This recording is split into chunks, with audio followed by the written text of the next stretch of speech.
दोनों में से क्या पता था पहले? Electronic structure of an atom कैसा है ये आपको पहले पता था कि ये जो न्यूक्लियस है वो न्यूट्रॉन और प्रोटॉन्स से बनता है, आपको ये फैक्ट पहले पता था।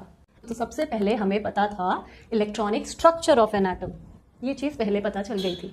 और हमें न्यूक्लियस के बारे में नहीं पता था कि न्यूक्लियस को कौन सी एंटिटीज बना रही हैं। The next question will be why. ऐसा क्यों है?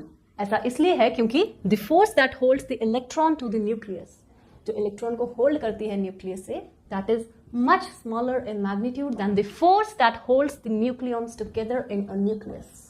जो फोर्स इस न्यूक्लियस और इलेक्ट्रॉन के बीच में है वो फोर्स इलेक्ट्रिक फोर्स है, क्योंकि न्यूक्लियस मैंने कहा पॉजिटिव चार्ज है, इलेक्ट्रॉन है negative charge.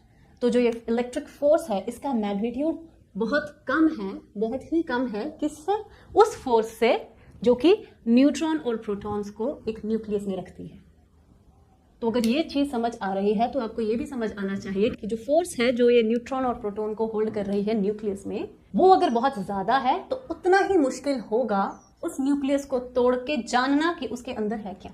It is difficult to break a nucleus in order to probe what's inside it. Nuclear composition जानना इसलिए मुश्किल है। तो changes in electronic structure of an atom involve energies in eV range, electron volt range.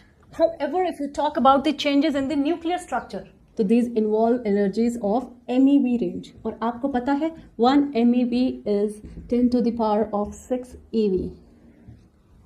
Changes in the nuclear structure, these are a million times greater than the changes in the electronic structure of an atom.